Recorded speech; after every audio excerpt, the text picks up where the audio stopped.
एक समय की बात है। हिमालय की खाड़ी के किनारे एक छोटे से शांत गांव में राहुल नाम का एक युवा लड़का रहता था। राहुल अपने क्रोधी स्वभाव और चंचल मन के कारण गांव भर में प्रसिद्ध था। उसका मन हर समय विचारों से भरा रहता था। सोचो कि उसके विचारों के तूफान ने उसके मन को एकदम बेचैन कर दिया था।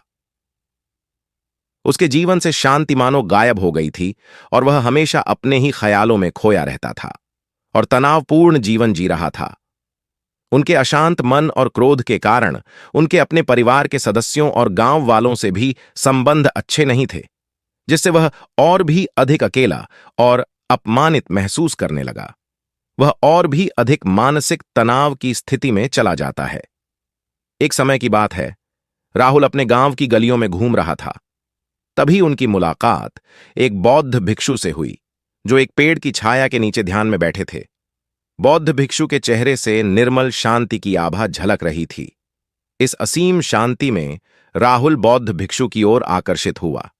जब राहुल बौद्ध भिक्षु के करीब आया तो उसे अपने आसपास एक सकारात्मक ऊर्जा का एहसास हुआ। भरत को एहसास हुआ कि इस असीम शांति और सकारात्मक ऊर्जा का स्रोत कहीं न कहीं इस बौद्ध भिक्षु के भीतर ही है। इसलिए वह वहीं बैठकर उसकी आंखें खुलने का इंतजार करने लगा।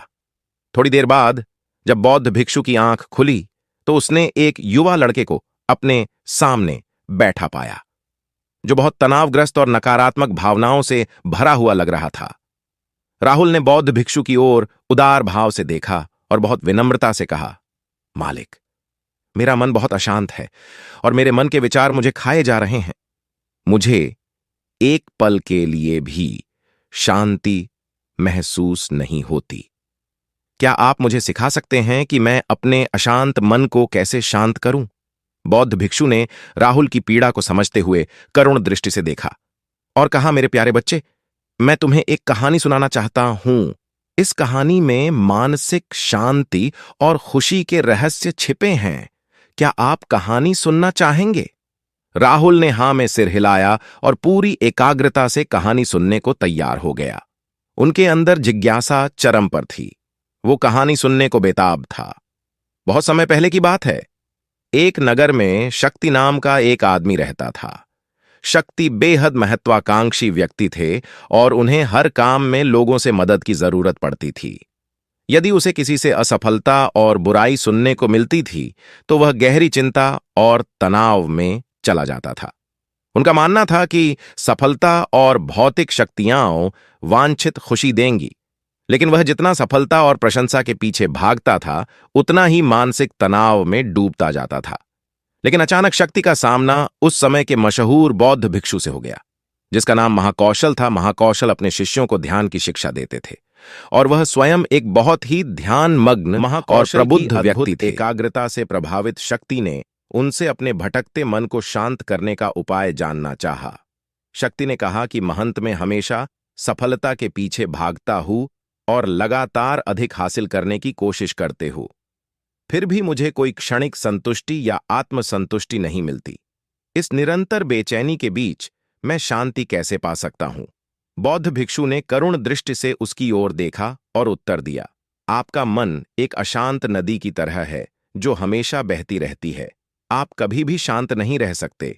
इसलिए इस अशांत मन को शांत करने के लिए आपको अपने विचारों को बिना किसी रुकावट के जाने देने की कला सीखनी होगी। शक्ति को आश्चर्य हुआ और उसने पूछा कि मैं अपने विचारों को कैसे जाने दूं? आखिर मैं भी तो अपनी इच्छाओं और महत्वाकांक्षाओं से बंधा हुआ हूं। यह सुनकर बौद्ध भिक्षु मुस्कुरा दिए। बौद्ध भिक्षुक कहा, कल्पना करें कि आपके हाथ में पानी का एक गिलास है।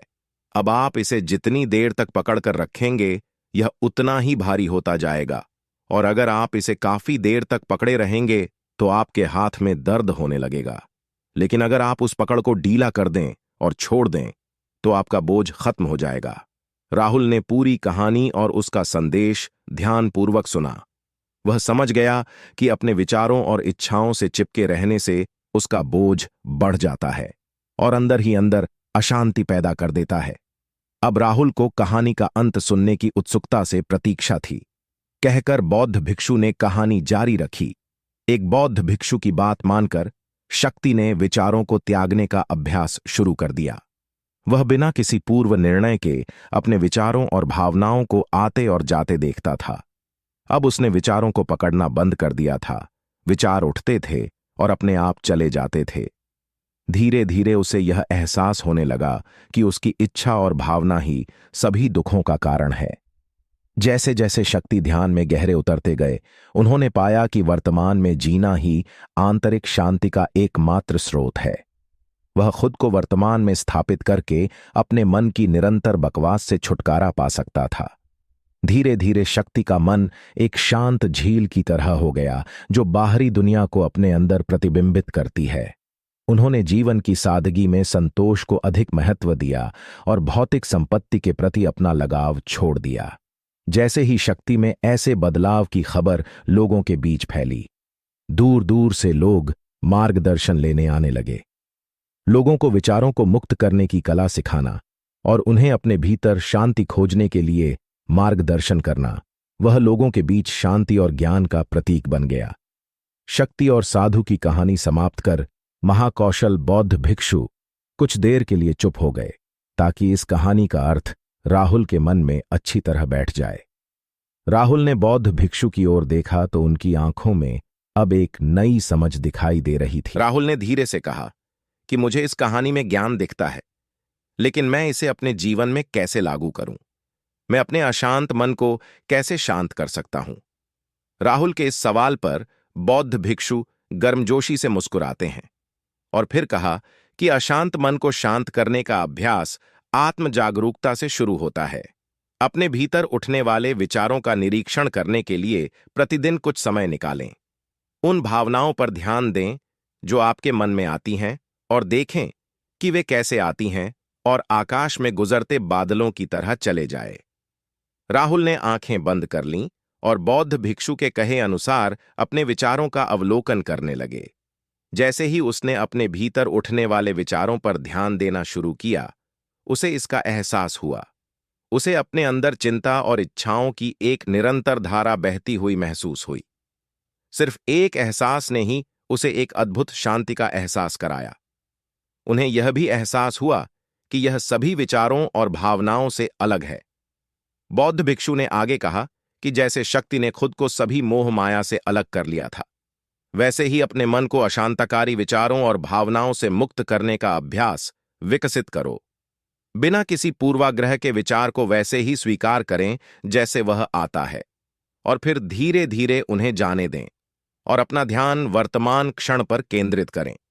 लेकिन राहुल ने टोकते हुए कहा कि अगर विचार और भावनाएं इतनी मजबूत हैं तो क्या होगा?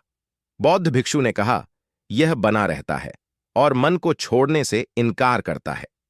बौद्ध भिक्षु ने राहुल की बात से सहमति जताते हुए सिर हिलाया और कहा, ऐसे कई मौके आएंगे जब आपके मन में सवालों का बवंडर चल रहा होगा। जब आपका दिमाग आपकी बात ही नहीं सुनेगा, तो ऐसे में आपको अपनी सांसों की ताकत पर विश्वास करना होगा। एक बार फिर भिक्षु ने राहुल से कहा, अपनी आंखें बंद करो और अपनी सांसों पर ध्यान केंद्रित करने के लिए अपने पेट को ऊपर उठता हुआ और मथता हुआ महसूस करे। बौद्ध भिक्षु ने बताया कि जब भी आपका मन अशांत हो तो तुरंत अपनी सांसों पर लौट आएं। सांस की वाद्य गति आपको तुरंत वर्तमान के चरणों में वापस खींच लेगी और आपको शांति का अनुभव कराएंगी। एक बौद्ध भिक्षु के निर्देशानुसार आने और जाने वाली सांसों पर ध्यान केंद्रित करने का प्रयास करें। इस छोटे से व्यायाम से उन्हें मानसिक शांति का अनुभव हुआ। उसे याद आया कि उसकी सांसें हमेशा उसके साथ थी, जो उसे वर्तमान क्षण की याद दिलाती थी, आराम और शांति लाती है।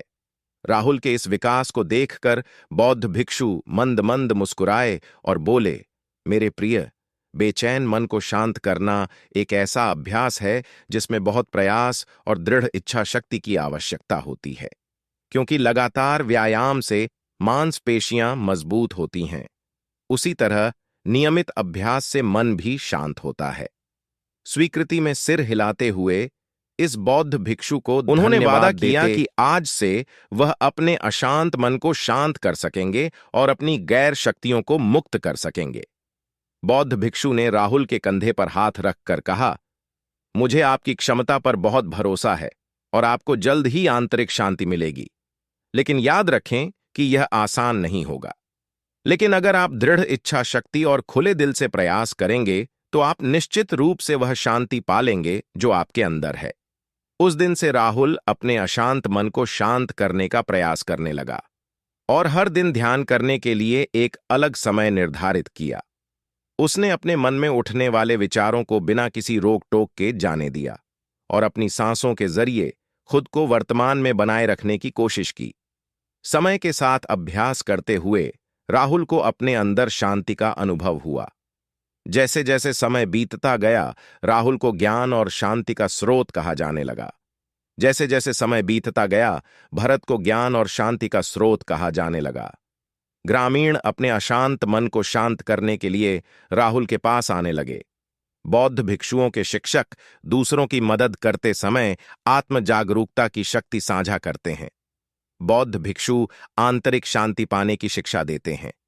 इसके साथ ही उन्होंने अपनी सांसों पर ध्यान देने और अपने विचारों को मुक्त करने की कला भी सिखाई। ऐसे निवासियों का विकास हुआ और उन्हें मन की अमूल्य शांति मिली। बौद्ध भिक्षु की शिक्षाओं और राहुल द्वारा संचालित अभ्यास के माध्यम से विचारों को त्यागने और वर्तमान में जीने की कला दूर दूर तक फैल गई। उन्होंने कई लोगों की जिंदगी बदल दी और जैसे जैसे समय बीतता गया, उनकी जिंदगी और भी बदलती गई। राहुल का शांत प्रभाव उसके गांव की सीमाओं से परे तक फैला हुआ था। आसपास के गांवों और शहरों से लोग राहुल के परिवर्तन की कहानी सुनते थे, उनसे सलाह लेने आते हैं। मन के बोझ तले दबे लोगों के लिए राहुल आशा की किरण बन गया। राहुल की शिक्षाएं केवल ध्यान और प्रवचन तक ही सीमित नहीं थीं, बल्कि वह रोजमर्रा के काम जागरूकता के साथ करने पर ज्यादा जोर देते थे। वह लोगों को अपनी भावनाओं के प्रति जागरूक रहने की